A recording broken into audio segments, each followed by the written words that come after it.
За сайн байцгаана уу хүүхдүүд. Сайн байна уу? За өнөөдрийн хичээлийг эхлэхээс өмнө бүгдээрээ хамтдаа нэг дуу сонсцгоё.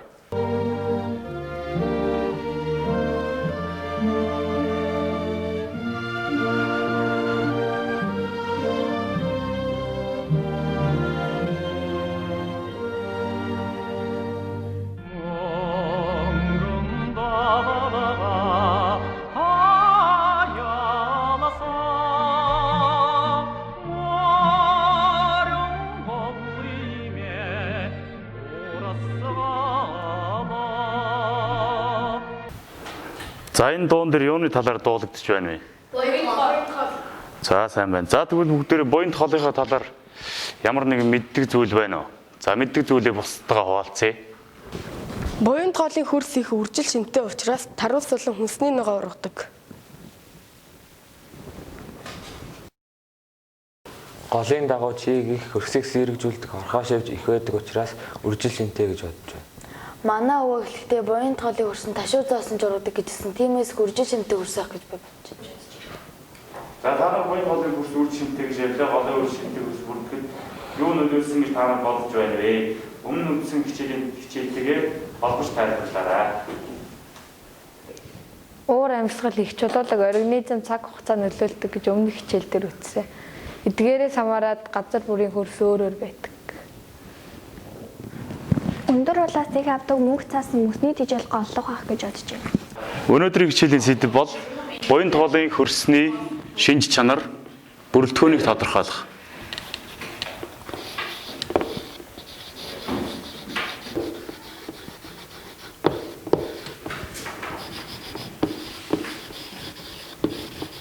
За тэгвэл бүгдээрээ өнөөдөр буян хоолынхаа хөрсийг судалнаа. За буян хоолынхаа хөрсийг судлахын тулд бүгдээрээ хөрсний зүсэлт хийн. За өнөөдрийн хичээл сонирхолтой байна гэдэгт та нар итгэлтэй байна уу? За бүгдээрээ экскурс хичээлд гарахаасаа өмнө дараах мэдээлэлтэй танилцъя. За бэлэг долоо багштай уншаарай. Хөгс эрхийн нурууны салбар уулсан далайн түвшнээс дээш 3400 м өндөрт орших тахилд уулнаас их авч нийт 8366.9 км квадрат талбайгаас усаа цуглуулдаг. Гол 171.8 км урсаад далайн түвшнээс дээш 1157 м өндөрт орших хар ус нуур цотгодог.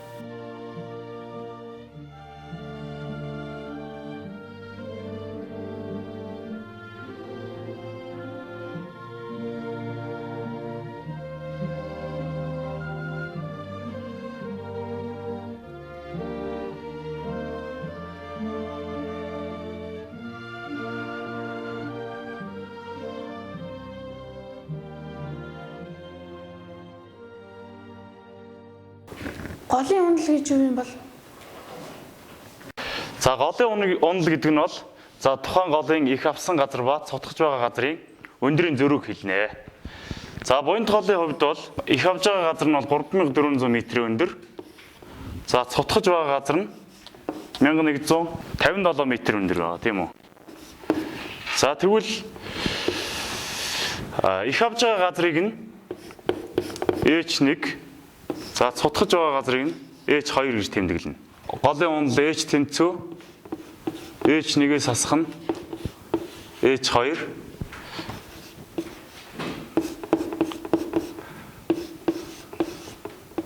(3400-аас хасах нь 1157).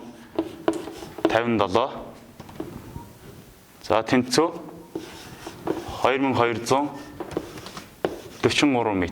За энэ тухайн голын унал байх нэ. За дараачийн мэдээллийг Одмоо багштай уншаарай. Буян хоолын айс авын хөрсөн бүрхөвч хөрсний шинж чанар ургамал ургахад шаарддаг шимт тижээлийн бодис агуулсан сэвсгэр хурдас болох хөрсөн ургамал ургах орчин хөдөө аж ахуйн үйлдвэрлэлийн үндсэн хэрэгсэл юм.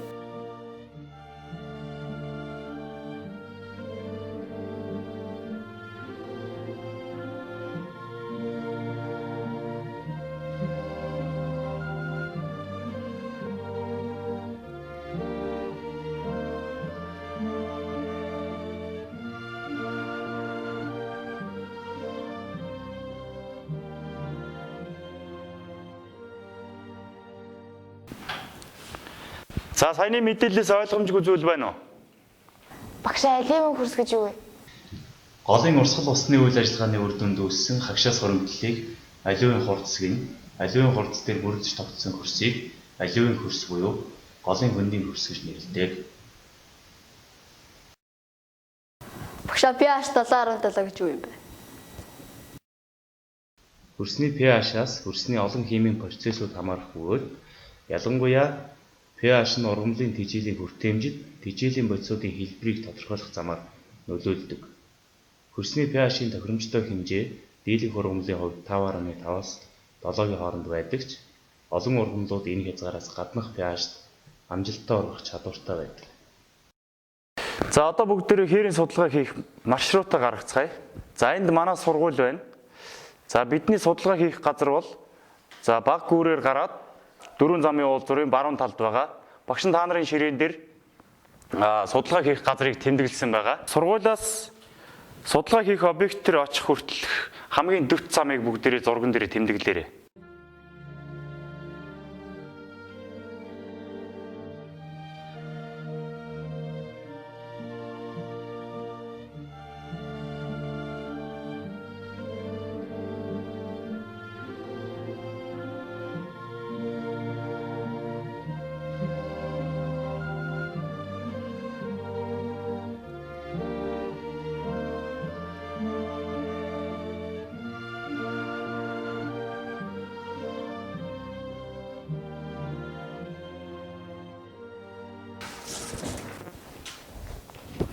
Энэ бол манай сургууль. Харин энэ бидний очих газар. Бид сургуулиасаа гараад зүүн тийш эргээд 3 замын уулзраар баруун тийш эргэн явах болно. Дараагийн 3 замын уулзраар баруун тийш эргээд цагдаагийн пост түрээд зүүн тийш эргэн тэмдэглэсэн газараа очино. За сайн байна. За одоо бүгдээ энэ гаргасан маршрутынхаа дагуу судалгаа хийх газар руугаа явцгаая. За судалгаа хийх газар руугаа явхаас өмнө бүгдээ аюулгүй ажиллагааны дүрмтэйгээ танилцъя. За бэлэг жаргал багштай босоод аюулгүй ажиллагааны дүрмээ ангийнхандаа уншаад өгөөрэй.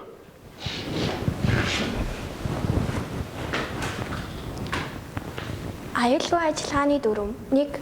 Хүүхэд бүр багшийн зааврыг баримтлан ажиллана. 2. Хөрсний цэцэлт хийхдээ бээлийн өмснө. 3.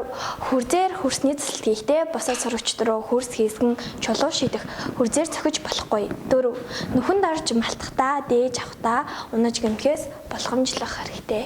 Бүгдээ аюулгүй ажиллагааны дүрмээ зөвшөөрж гэнэ үү? Зөвшөөрж байна. Тэгвэл одоо бүгдээ судалгааныхаа объект руугаа явцгаая. За бүгдээ эндээс багжнуудаа аваад яваарай. Нэгдүгээр баг төрүүлж босоод багжаа аваарай.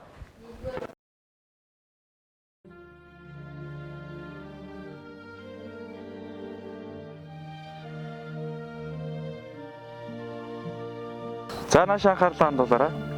За бүгдээ очих газрынхаа маршрутыг Maps-ийн програмд оруулан замаа заалгаж очих газраа үзүүлэлт хийх газраа очих болно. За бүгдээ энэ замынхаа дагуу үзүүлэлт хийх газар руугаа явцгаая.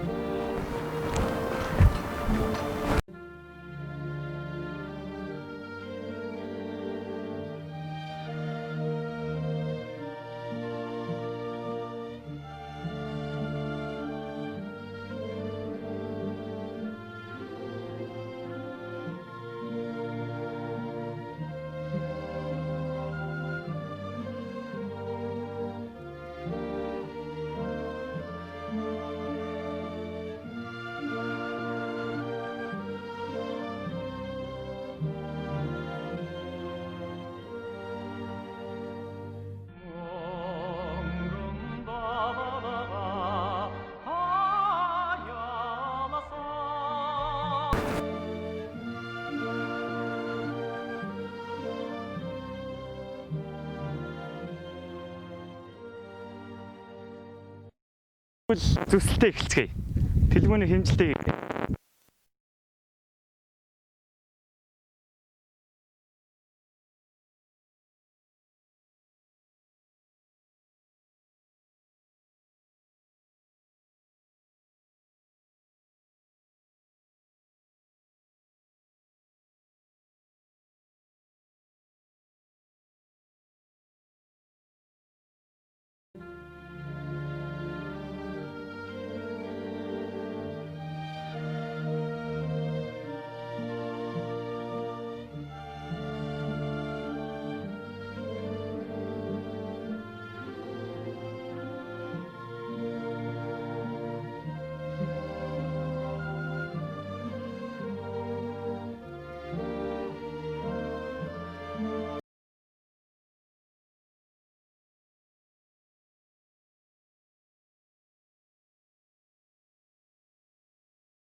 За хөрсөн 4 давхаргаас бүрдсэн байдаг. За эхний үе нь бол А0 үе. За энэ үеийг бол одоо ширэгт үе гэж байгаа.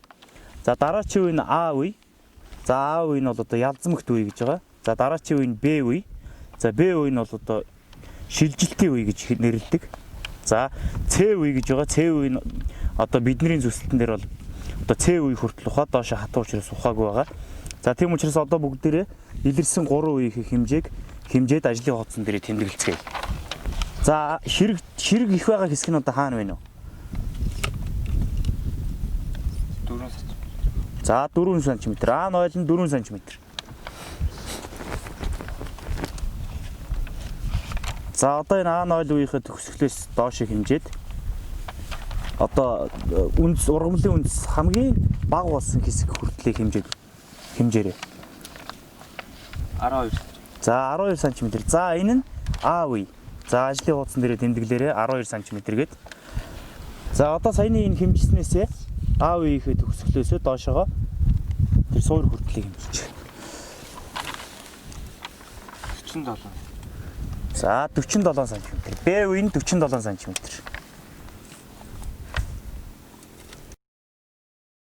За 2 дугаар багийн сурагчид хөрсний өнгийг тодорхойлно. Өнгийг тодорхойлохдоо за тухайн өнгийг нь тодорхойлох байгаа үеэсээ чимэх шороо аваад за аваарай гэж та. За алган дээр тавьж хагаад баг зэрэг норгоод за ингээ хуруугаараа зөөлөө өрж чад. За энэ ажлын хуудасны цаасан дээр за ингэж тодорхойлно. За энэ хатсныхаа дараа тухайн энэ хөрсний үе давхарга нь ямар өнгөтэй байна вэ гэдг нь одоо харагдах байгаа. За одоо Б үеэс чимэх шороо аваад саяны үйлдэлээ давтаа хийгээрэй.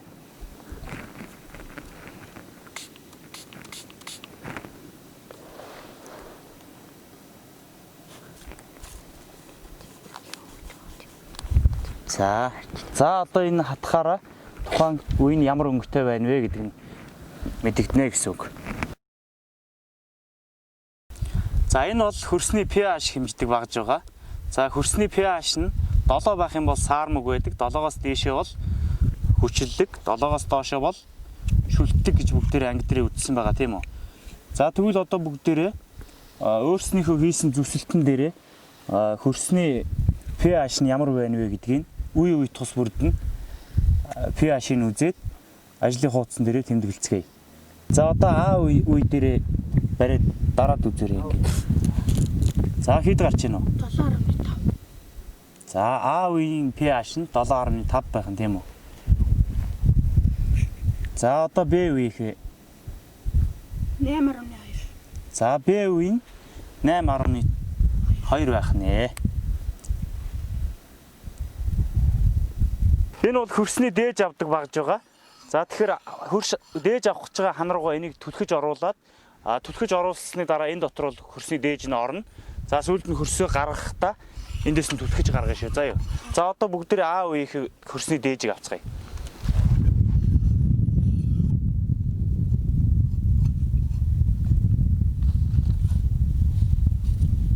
За сайн түлх. За одоо татаад.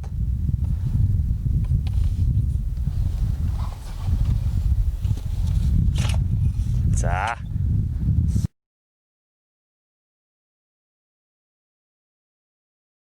За бүгдээрээ одоо авсан дээжээ энэ хээлэн дээрээ тавиад одоо хэмжээг нь үзнэ. Хэмжээг нь үзсэн одоо энэ дээжээ энэхүү шигшүүрэнд бол одоо хийж ширхгийн бүрэлдэхүүнийг одоо тодорхойлох гэж байна. За тэгэхээр энэ хамгийн дээдлэл нь 4000 микрон буюу за 4 мм гэсэн үг энэ. За тэгэхээр хамгийн жижиг нь 63 микроноос бага буюу 0.63 мм гэсэн үг.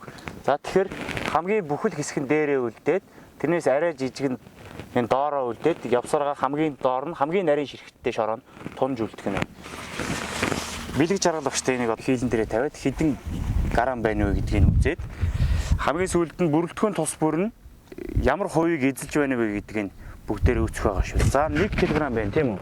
За 1 кг шороогоо тэлмэн багштай хийгээрэй.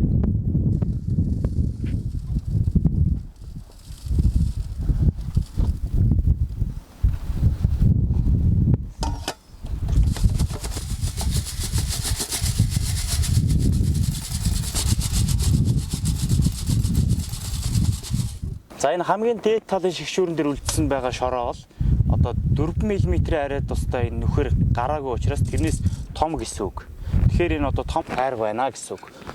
За гэх мэтлэн дараачийнх нь ингээд нарийн ширхэг бүрээр ангилагдсан байна. За одоо бүгдээрээ энэ шороонуудаа тус бүрд нь энэ дээр хэмжиж үзээд энийг 100% гэж үзвэл том хайрг нь бидний авсан дээж нь хэдэн хувийг нь эзэлж байна вэ гэдгийг үзнэ гэсэн үг. За одоо бүгдээрээ хэмжиж үзцгээе.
Манай баг хөрсний үе давхаргыг ялгаж зузааныг хэмтсэн А0 үеийн 4 см байсан. Яагаад А0 үеийг 4 см гэж үтсэн бэ гэвэл ургамлын үнцээр маш баялаг байсан.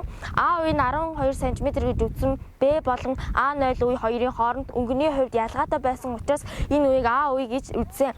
Б үеийн 47 см А үеэс доош хэмжиж чулуу гарч ирсэн үе хүртэл хэмжихэд ийм байсан.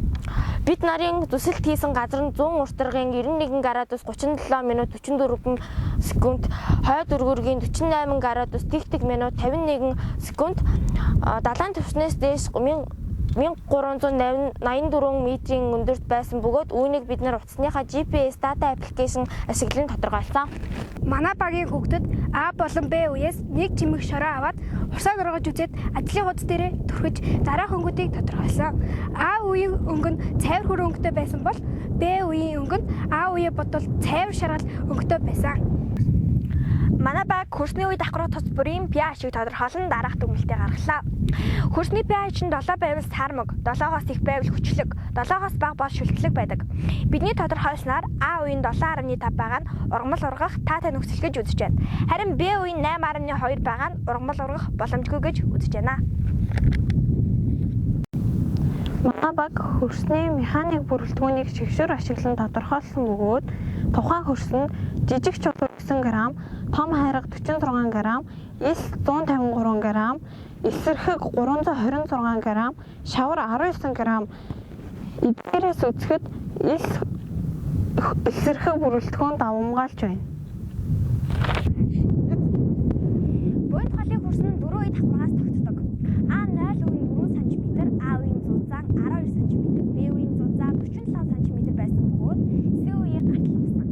Үе давхарга бүрийн өнгө нь А0 үеийн цайвар хөрөн өнгөтэй, А үеийн А0 үе бодвол арай шаргал, Б үеийн цайвар шаргал өнгөтэй байсан. Ялцмагт үеийн зузаан 4 см цайвар хөрөн өнгөтэй ургамлыг үндсээр баялаг байгаа учраас үжиг шимтэй гэж үзэж байна. Хөрсний pH-ийг тодорхойлоход pH хэмжигч багажаар хэмжсэн. А үеийн pH нь 7.5, Б үеийн pH 8.2. Иймээс бид нар энэ хүн хөрсийг сул хүчлэг буюу ургамал ургах таатай нөхцөлтэй хөрс гэж үзэж байна. Хөрсний механик бүрэлдэхүүнийг 4 мм-ийн радиустай шигшүүрээр 0.63 мм-ээс бага радиус бүхий 7 ширхэг шигшүүрээр ялгаж үзэхэд 31.9%-ээс 4.6% том хайрга, 60.7 эсэрхэг бүрэлдэхүүнтэй байсан. Энэ судалгааны үр дүнд энэ хөрс нь голын ширхэгт хөрс байна гэж тодорхойллоо.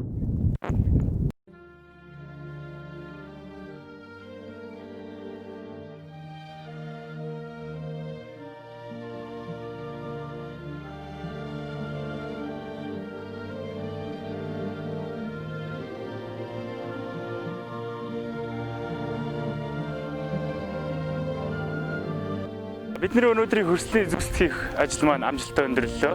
За ингээд одоо бүгдээрээ сургууль руу явцгаая. Багшаа энэ аж жоохон хогтой байна. Бүгдээрээ цэвэрлээд явцгаая. За тэгье. За хогоо цэвэрлээд бүгдээрээ сургууль руу явцгаая.